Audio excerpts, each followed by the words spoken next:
So I've talked a lot about businesses that I think are scams, and my concern and despising of the way that modern profit-centric and fiduciary responsibility structures have created business environments that are no longer about supporting the customer. But what are things that I look forward to? What are products that I think lived up to the hype?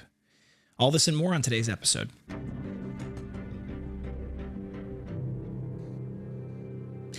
And welcome back to the Murdy Creative Co podcast. I'm your host, Colin Murdy, and today's episode is the products that live up. But first, I want to say thank you to everyone who supported the company so far. If you haven't got a chance, go check us out on the web at murdycreative.co. That's M-U-R-D-Y creative.co. And thank you for everyone who has supported the company. Be sure to check out our website on Thursdays at 11 a.m. for our limited edition drops. And we've got a good one this week. I'll give you the hint later in the podcast. So today's question actually came from our Discord. I had asked if there was topics that people were wanting to hear about, and Ryan wisely asked this great question. He said, can you please talk about products of innovation, cultural significance, and that are the results of better long-term decision-making? It's clear that you're setting the MCC products up for such a legacy, but what are some other products that inspire you or represent that achievement? Also, the history business of the stories that help create it, the market, and I assume the critical component of success, how the users and the customers interacted with it. It's a great question, Ryan. And I had a lot of thoughts surrounding this one. And the short answer is none of them live up to it. It's all sad these days. But in a more specific and generous, I guess, historical look at history, I think we can find there are some great examples of products that were a cut above the rest, that lived up to excellence, and that set the tone for an entire industry in some cases. And the one that jumps to mind the first is the Honda Super Cub. Now, Honda as a company writ large in the modern world has its ups and its downs. It's known for being reliable vehicles. Obviously, the Japanese work ethic is excellent, and the Japanese businesses that came out of the post-war manufacturing boom were blessed with an opportunity to have very, very modern equipment, and that combined with other things led to obviously a high level of quality as their core principles. But the Super Cub actually represents something specific to me. So for those of you who don't know, Yoshida Honda was the man who obviously came up and built the Honda company, and he hated two-stroke engines. Now, you don't have to know much about engines to understand that the two versions of engines that are common today are two-stroke and four-stroke, and two-strokes are almost all gone. In two strokes, there's two strokes. There's a compression stroke, an explosion, and there is a stroke that allows for the intake of new air and the exhaust of old air. It's a very, very good way of making a very simple, powerful engine that responds very quickly and accelerates very powerfully.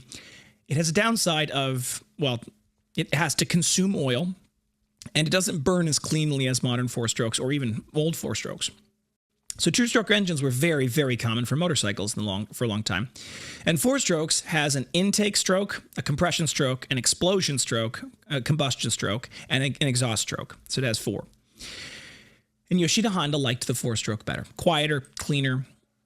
They were a little bit less power, and that was the trade-off you made, but they didn't require the burning of oil, and they were very reliable engines. So in that era of time, when the Super Cub came to light, Yoshida Honda was competing with a lot of established competitors, motorcycle competitors, and he wanted something new. The world of motorcycling has always been, it goes through cycles of, let's all make something new, creative, and cool, or one person makes something new and creative and cool, and it changes the industry. And then all of a sudden, all of the competitors decide to make the exact same bike. Now, for those of you who are listening, who know a lot about motorcycles, and for you, Evan, if you're listening, I understand that's not technically true, but realistically, it is. They all create basically the same bike with a slightly different paint scheme and maybe slightly different mechanics, but they're basically the same bike. Now, to some extent, there's only so many ways you can make something that goes on two wheels, but what he was committed to was a couple of very specific things. He wanted a woman in a dress to be able to ride it.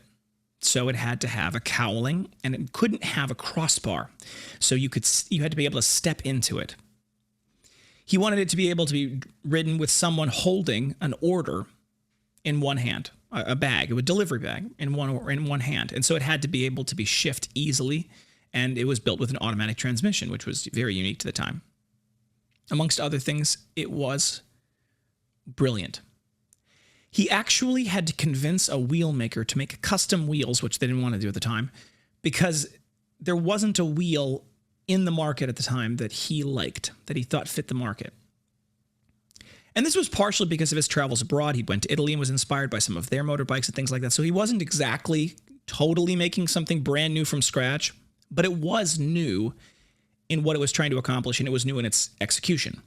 And out of that, we got the Super Cub 125, a very, very small engine, small motorcycle, which, by the way, they still make the Super Cub to this day, and it's one of the most popular motorcycles across the world. In fact, I think the current estimate is that there are more Super Cubs in the world today than any other motorcycle. Now, that kind of cultural significance, to be able to have that and for them to be still very popular, was a combination of a commitment to reliability and, moreover, a personal commitment to making only 4 strokes. It would have been very easy to make this as a 2-stroke. It would have been very convenient to make it as a 2-stroke. It would have been an arguably a lot faster of a motorcycle, more powerful of a motorcycle if it was a 2-stroke. But he did not like 2-strokes personally, right? That's the beauty of having an owner and a founder and someone with singular vision making the decisions at the top, is he can say, I don't want to do it that way because I don't like it. Humans exist in a world where decisions are made. And the problem is that when you have decisions made by committee, it's very inhuman. Decisions need to be made by one person because that's how humans decide things, really. So, for him to say, I want to build this motorcycle, I want it to meet these very specific parameters, and I want it to be built well and reliable, it changed the market. It totally changed the market. And it led to a whole beautiful world, in my opinion, of motorcycles that were small engine motorcycles. I have a deep and profound love for single cylinder engines under 200 cc's. I think that those motorcycles, specifically out of the early 70s, were beautiful.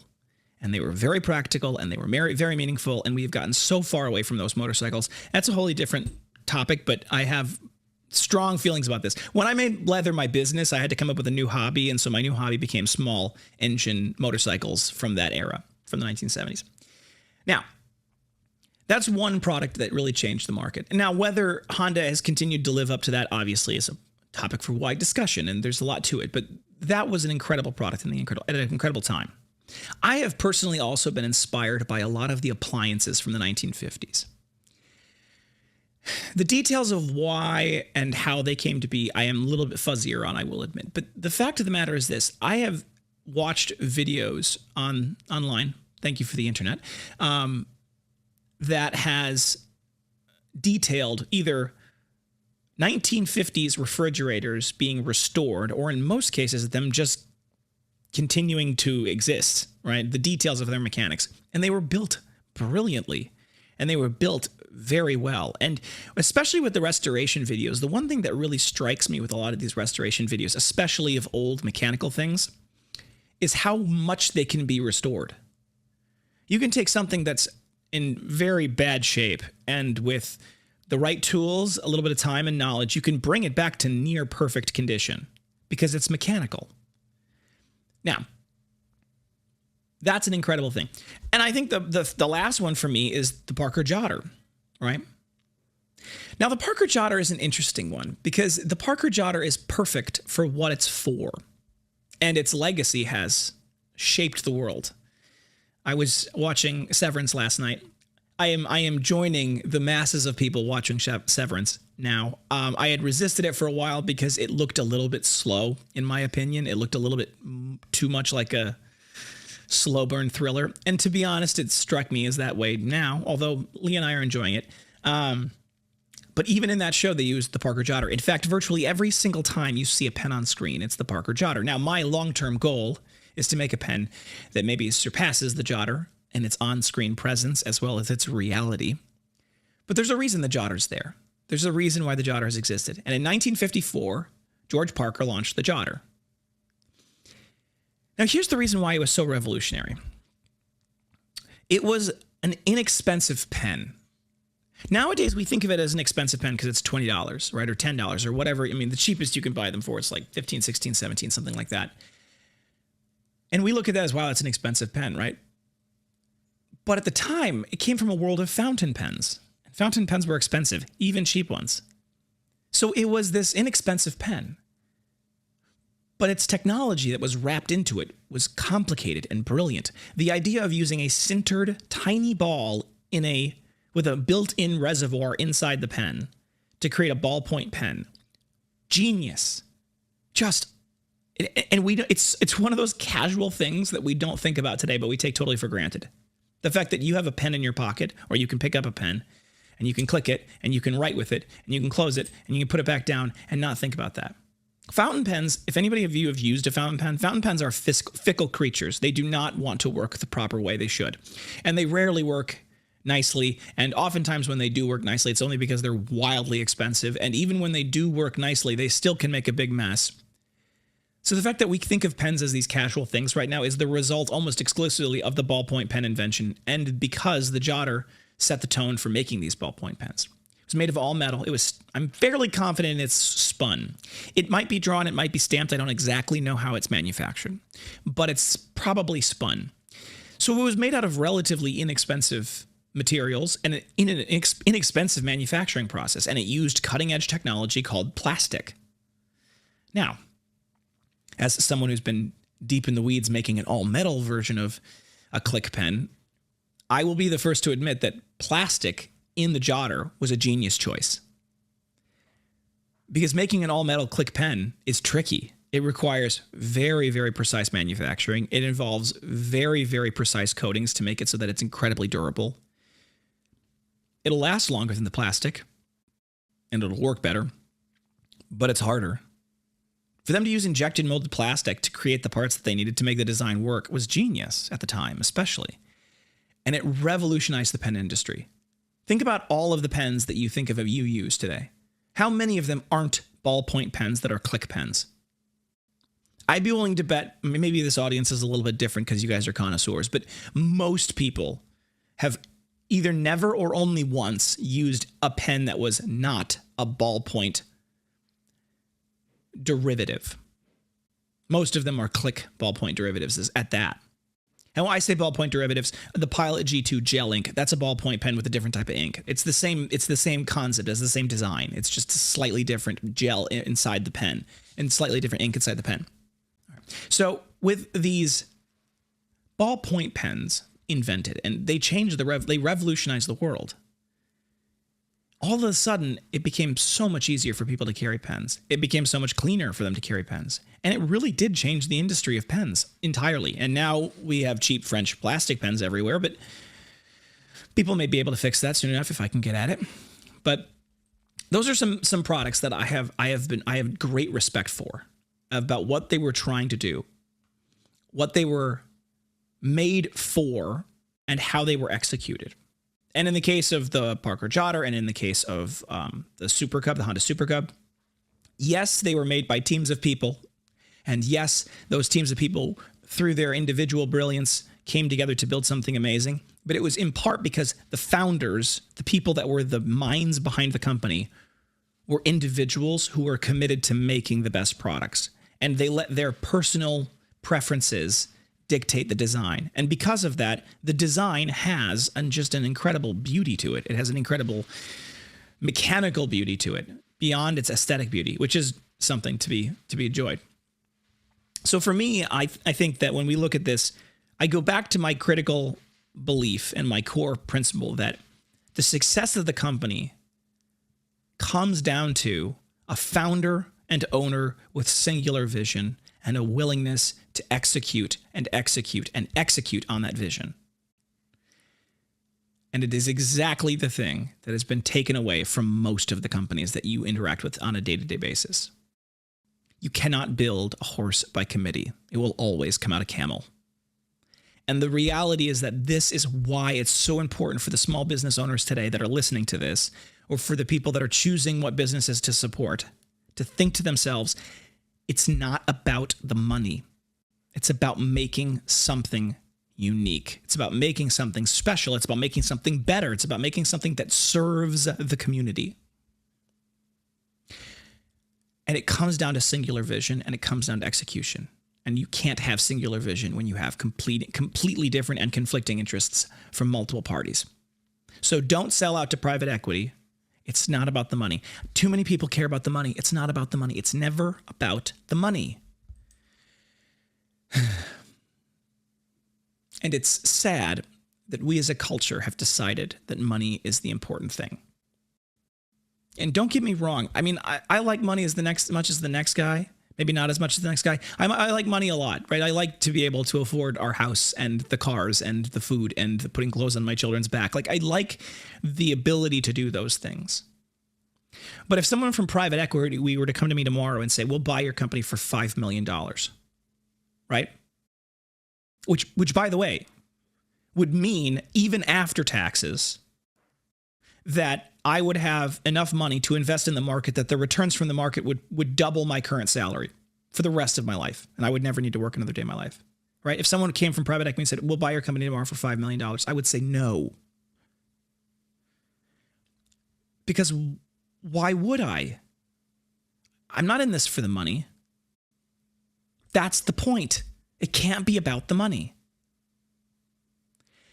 There are unfortunately exceedingly few products in the world today that I think live up to the high standards that we should set for them.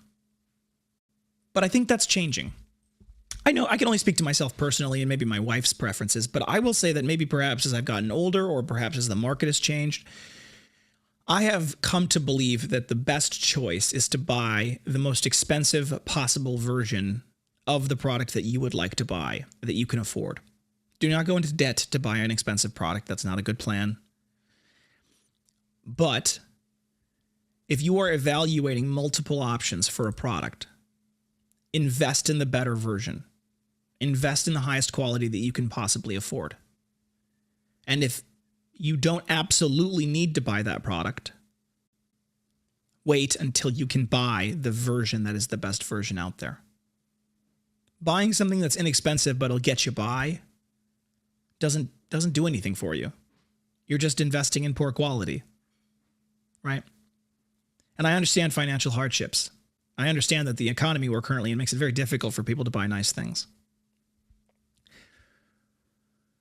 But I think that it comes down to trade-offs and decisions that we make every day. And I'm hoping that the new decisions that people are making and investing in quality means that people will have a better understanding of that. And it means that companies will be more incentivized to not sell out to big equity and will not sell out to the market and instead will say, we are here to serve our customers. It's not about making money. It's about making the best product. And yes, you need to make profit to continue to exist.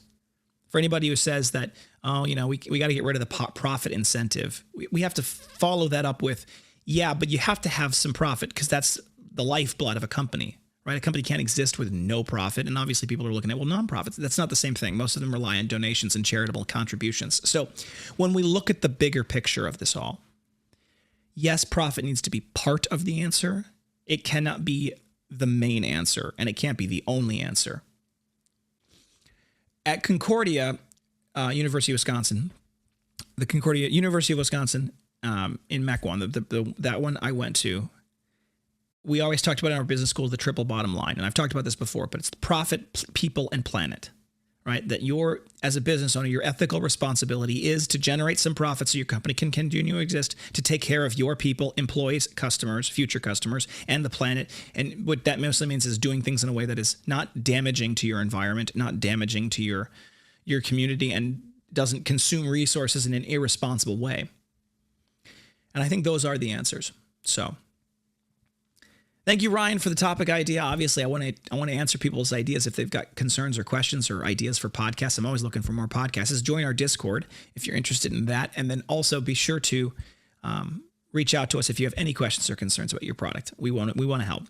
If you have questions or concerns, please be sure to reach out to us on the main page of our website at murdycreative.co. That's MURDY creative.co. There's a contact form at the main page, at the bottom of the main page. And you can also call us, text us, 414-434-9001. We're available Monday through Friday, 8 a.m., 4 p.m. Central Time. It is 414-434-9001. If you don't get a hold of us, either by calling or texting us, just wait a second. If you text us, we will text back. It's just a person that actually has to text you back, which means they actually have to read their emails or the text message. So give it a second. Also, if you leave us a voicemail, we will call you back, especially if you ask us to call you back. We want to help. So you can reach out to us. We will help.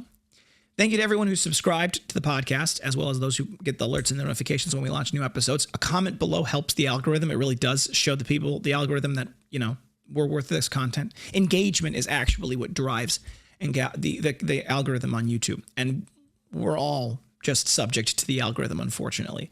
So helping the channel by commenting, it goes a long way. If you have a review for us, specifically a good review, go to murdycreative.co/review. That'll take you to Google right now, where you can leave a good review. We used to have it go to Facebook, and now it goes to Google. Please leave a review there. We do really appreciate that. If for whatever reason you have a bad review, before you leave the review, please, please, please, please give us an opportunity to make things right. It is always my goal to have people be happy with their purchase. If you are unhappy with your purchase for one reason or another, we do free returns now. That's a new thing. We do free returns. If you return it to us, we will refund you your money. We do not want you to be unhappy. We want you to love your product. And if that is not the case, before you tell the world how much you hate the product, give us an opportunity to repair that relationship. We want that to be that way, right? We want you to love it. So if you want to go read our reviews, go to murdycreative.co/reviews to read all of our amazing reviews. Also, if you want to get a customized product, you can get a customized product by opening up the product page of the product that you want and click on the blue button that says Add Custom Logo. That launches our customizer, and you can rewrite. You can upload images. You can create your own custom version with logos. Please do not use anything copyright. We cannot use them. It's a whole thing. If you have copyright permission and you're using a copyright image, make the purchase with the copyright image and then send us an email. We'll send you a follow-up email with proof saying this is your proofs of your design. Follow up with that email with your copyright permission saying I have permission to use this. That is a great way to do it. If you want to get just text, obviously, you can use that on the main page of the products themselves without having to open up the customizer. Some products do not have the customizer link, the blue button. It's because they're not in the customizer yet. We can still make them for you. You just need to send us the logo as well as a request for what item you want customized. We'll send you mockups and a link that you can use to purchase. And that's a great way to do it. Bulk discounts do apply. All you need to do is get a minimum of 5 items. It's just based off the total cart quantity, so you can mix and match to your heart's desire. With those 5 items, you get the first tier of discounts, and it goes up from there. That's auto-applied at your cart. If it doesn't auto-apply, reach out to us because that means something's broken and we want to fix that. It's only 5 eligible items. For example, if you go look at your cart, it has your item, and then, for example, your engraving is on a separate line item. That doesn't count as 2 items. It's just 1 item. So add 5 unique items or add 5 items of one thing, and you'll get the bulk discount. We are happy to help with discounts. If for whatever reason you're not seeing that discount, or you think it should apply and it doesn't, or you have questions, we are happy to help. Reach out to us on our email, sales@murdycreative.co, sales@murdycreative.co, or send us an email through the contact form, and we're happy to help. Thank you guys so much for tuning in. Have a great day, and goodbye.